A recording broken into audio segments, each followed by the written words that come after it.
Okay, magandang araw mga ma'am at sir. So ito naman tayo sa ating vlog for today. Pero bago natin umpisahan ang ating vlog, ano muna natin kung ano yung mga gamit na ginamit natin ngayon. Unang-una yung camera natin, which is yung iPhone XR. Ilaw, which is yung Aputure Lightstorm 1C. Siyempre ang ating mic, which is itong nasa ano ko ngayon, para siyang lapel. Ito, yung Saramonic na Blink 500 B1. At siyempre ang Benro tripod natin. Siyempre nakalagay yung ating camera dyan. At ang Ulanzi holder. So yan po yung mga gamit na natin ngayon. Ginagamit sa pag-vlog ngayon. Okay, so back for the vlog. So eto, kung makikita nyo, mapapansin nyo, ang nasa harapan natin ngayon, which is cameras. Pero hindi po siya basta-bastang camera lang. Ang tawag po sa mga ganitong camera is ENG camera o ENG. Which is meaning electronic news gathering. So, ayun. Yung pangalan sa pangalang na ENG. Andun na po nakalagay, news gathering. So, saan ba ginagamit po itong mga ganitong klaseng camera? So, for example, ito, yung nga, sa description niya pa lang, news gathering. So, natawag siya sa ganun kasi nga, mostly nasa mga news or mga event, ganitong klaseng ginagamit kasi nga unang-una yung sa battery life nila. So kung meron kayong option na malaking na lagyan ng battery or any option na ilagay nyo yung plug which is direct sa power supply. So yun, yung recording nyo continuous na. Compare mo sa DSLR o cinema cameras, pang long lasting na recording. So at least 2, 3, 4 hours ang recording nyo. Didepende na lang sa battery kung battery ang ginagamit nyo. Kasi most ng battery talaga ito naglalast ng 1 hour pataas. Tapos sa memory card din. So mas may malaki kayong memory card ng 64 o 128 GB. So mas malaki yung storage nyo. Kasi yung file size naman ito compare sa DSLR at compare sa cinema cameras natin, mas hindi siya ganun kabigat ang mga files niya. Kasi nga, unang-una, yung sensor ng mga karamihan o anuhan ng sensor nito, karamihan sa mga sensor nito is mga 1 inch o 1/3, mga gano'n ang sensor niya. So, di hamak na mas maliit kaysa crop sensor ng DSLR at micro four thirds na meron naman dito mga ENG camera which is malaking sensor, Super 35 or yung nga, mas malaki pa. Yun nga lang, ang presyo nun medyo mataas na. Ito yung mga sample natin ngayon na ENG camera. May kanya-kanya sila mga size. Pero kung mapapansin nyo, lahat sila may mga top holder. Ayan, kasi nga pag nag-news ka, ayan, ganyan ang bitbita nila para on the go. So, at saan, ma-handy siya. Yun ang pinakaunang-unang ano niya. Kasi compare talaga sa DSLR, kung magre-record ka ng video, which is like gusto mo mag-documentaries, mga ganon. Maximum siguro 30 to 35, 40 minutes. Depende na lang. Pero maximum na talaga yan, recording mo. Depende sa camera. Isa nga, 15 minutes. May iba pa nga dyan, which is only naglalast na ng 5 minutes. Pag nag-record ka ng 4K, tapos mainit na panahon. Matik yan, mga 5 minutes lang ang recording mo.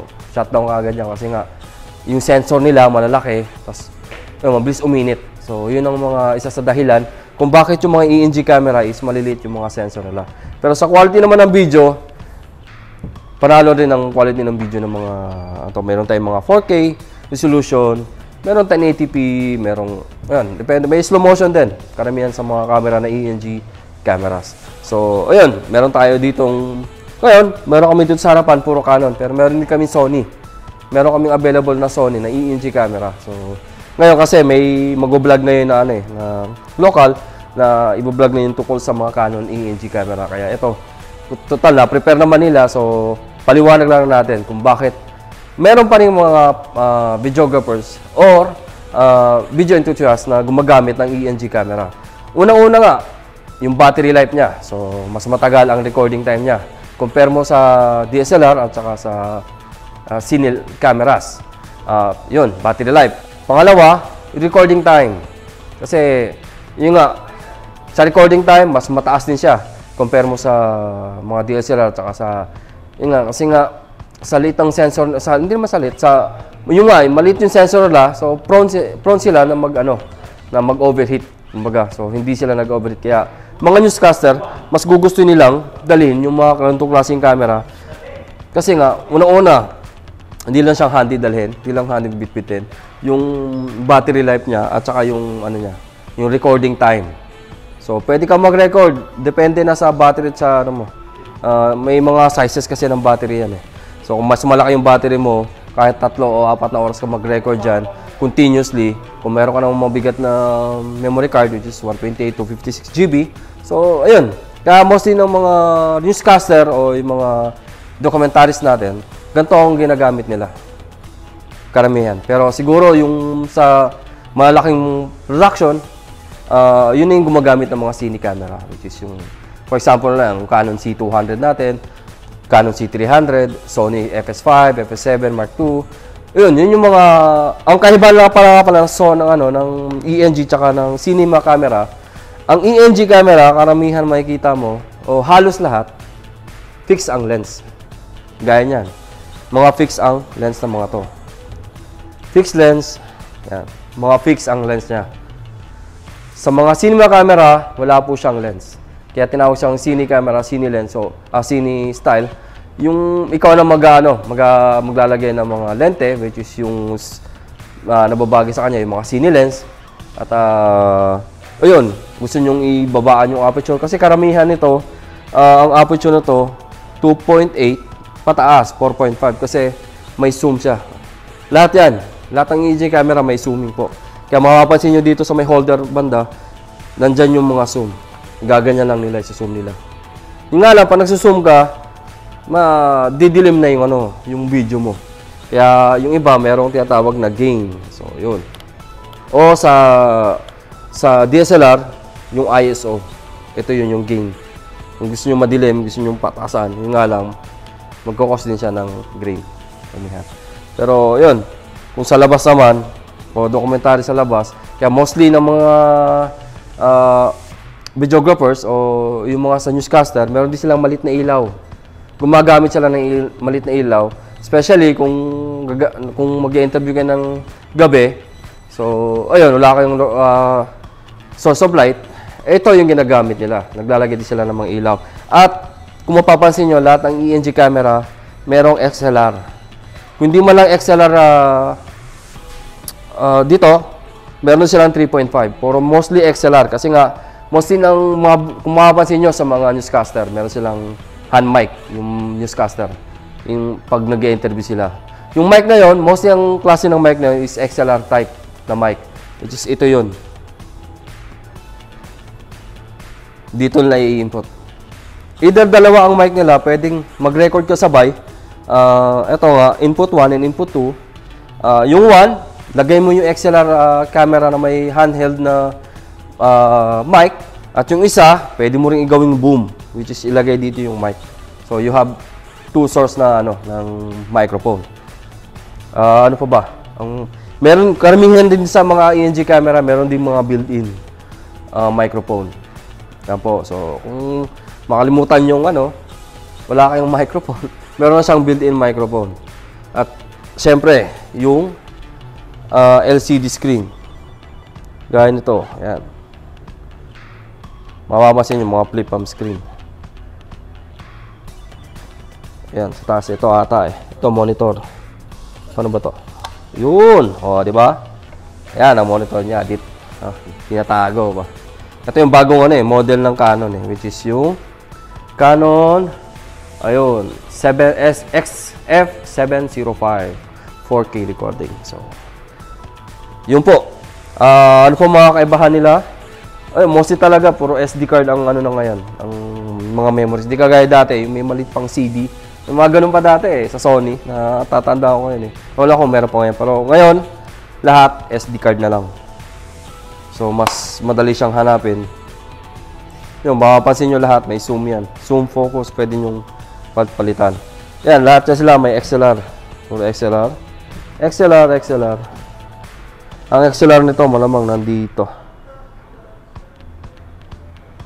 Yun, meron nga palang dalawang input lagi. Output source ng mga NG camera which yung SDI or SHDMI.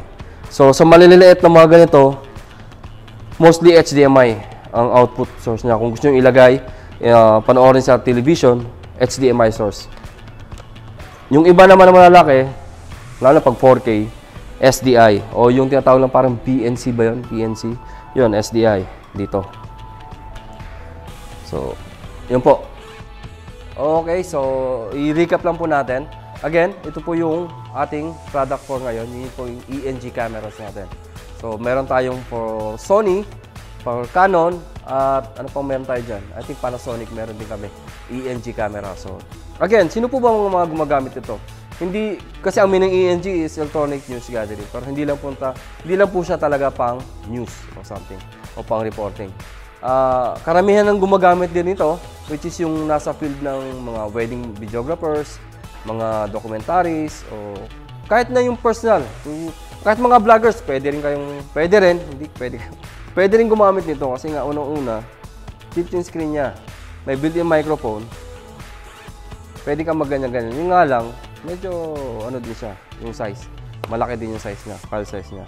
Compare sa gumagamit kayo ng mobile o yung mga GoPro or ano pa yung mga maliliit na camera natin. Medyo malaki nga lang siya. Pero, ayun, all-in-one naman. Pwede mo naman gamitin sa daily life mo kung anong gusto mong i-documentaries. At, yun. So, sa mga hindi pa nag-subscribe, subscribe kayo sa channel natin para malaman nyo ang mga updates natin, kung ano mga bago. At kung may mga katanungan kayo, comment lang kayo sa comment section natin para please i-cover namin kung ano yung mga katanungan nyo. Regarding photo and video, yun. Tapos, huwag nyo kalimutan i-like yung page namin sa Facebook at Instagram, isang AEB World. Siyempre, dito sa AEB World. At ang aming website, which is www.aebworld.com. So, yun din, ang aming page sa group, which is yung Pinoy Vloggers Kuwait o PVK. So baka next mga may bumisita. So yun, maraming salamat. Yun nga pala, kalimutan ko, shoutout nga pala kay Miss Corimao PH. Yun, tropa natin na vloggers niya. Check niyo yung niya, yung channel niya. Lagay ko na lang sa dito sa screen o dito sa kabila. Bahala na kung saan. Yung niya, yung channel niya. Tsaka ibang mga mga kaibigang YouTubers dito. Nakasama yung last video si Miss Jen A Vlog at saka si Lakwatseran Lola. Shoutout sa inyo. Check nyo yung mga yung mga videos nila o yung channel nila. Makita nyo yung mga content nila. Lalo si Corimao PH. Yun, marami kayong tutunan diyan tungkol sa negosyo. Marami yung mga niya. Eto. So, yun po. At sa lahat ng mga mga nakasama namin nakaraan.